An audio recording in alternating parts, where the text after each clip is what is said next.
Son illərdə xüsusən də balı yüksək olmayan və ya daha yaxşı təhsil imkanları axtaranlar üçün xaricdə təhsil almaq əsl çıxış yolu olub. Lakin xarici ölkələrdə təhsil almaq yalnız yüksək akademik nəticələrə malik olmaqdan çox doğru seçimlər etmək və düzgün hazırlıq prosesi tələb edir. Xaricdə təhsil almağın ilk addımı məqsədin dəqiq müəyyənləşdirilməsidir. Balı yüksək olmayan tələbələr üçün daha az sərt qəbul şərtləri olan universitetlər və xüsusi proqramlar seçmək mümkündür. Daha keyfiyyətli təhsil axtaranlar isə prestijli universitetlər və daha yaxşı akademik imkanlarla təklif olunan proqramları nəzərdən keçirməlidir. Xaricdə təhsil almaq istəyənlər üçün təhsil şirkətləri çox böyük əhəmiyyət kəsb edir. Təhsil şirkətləri hansı universitetlərin daha uyğun olduğunu, təqaüd imkanlarını və digər faydalı məlumatları təqdim edərək tələbələrin xaricdə təhsil planlarını reallaşdırmalarına kömək edirlər. Xarici təhsil üzrə gedəcəyiniz ixtisasdan və universitetdən asılı olaraq dəyişir. Məsələn, aşağı ballı universitetlər belə ki,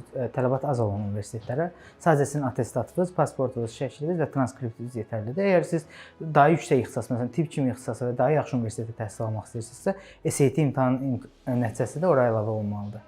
Ödənişlərlə bağlı bütün tələbələr, valideynlər, yaxud da müqavilə ilə bağlı məsul şəxslər mütləq şəkildə şirkətin rəsmi müqavilə olmağını, bank rekvizitlərini görməlidir, kassa mədaxil ödəyi almalıdır və istənilən və xoşa gəlinən odur ki, hətta ödənişi birbaşa banka eləsinlər. Çünki sizin əldən ələ verdiyiniz heç bir ödəniş hər hansı bir rəsmiyyət daşımır və bunu sabah kiməsə sübut etmək və ya əksinə iddia eləmək mümkünsüzdür. Təhsil eksperti Kamran Əsədovun sözlərinə görə hazırda ölkəmizdən kənarda təhsil alan azərbaycanlı tələbələrin sayı 47 min nəfərdən çoxdur. Əsasən azərbaycanlı tələbələrin üst tutduğu ölkələr sırasında Türkiyə, Ukrayna, Rusiya, Gürcüstan üstünlük təşkil edir. Bəzən xaricdə təhsil alan tələbələrin ölkəmizdə qarşılaşdığı problemlərdən biri diplomun ölkədə tanınmamasıdır.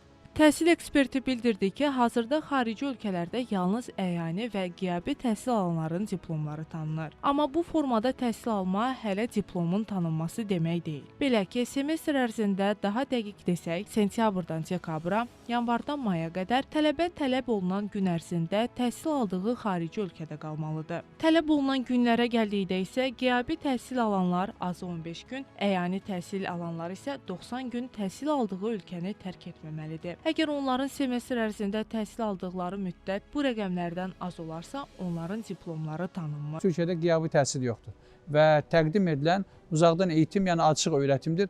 Bu da Azərbaycanda birmənalı şəkildə tanınmır və kifayət qədər Azərbaycanlı gənc məhz qardaş Türkiyədə müvafiq ali təhsil müəssisəsində uzaqdan eğitimdə təhsil alırlar və onların diplomları qayıdıb gələndən sonra birmənalı şəkildə tanınmır. Üçüncü bir forma, daha çox biz bunu görmüşük Ukrayna, Gürcüstan və Rusiya universitetlərində əyani qiyabi birlikdə olan təhsil alma formasıdır ki, bu da Azərbaycanda tanınmır. Yəni siz mütləq şəkildə ya əyani təhsil almalısınız ya da qiyabi. Bunun birləşmiş forması birmənalı şəkildə qəbul edilmir.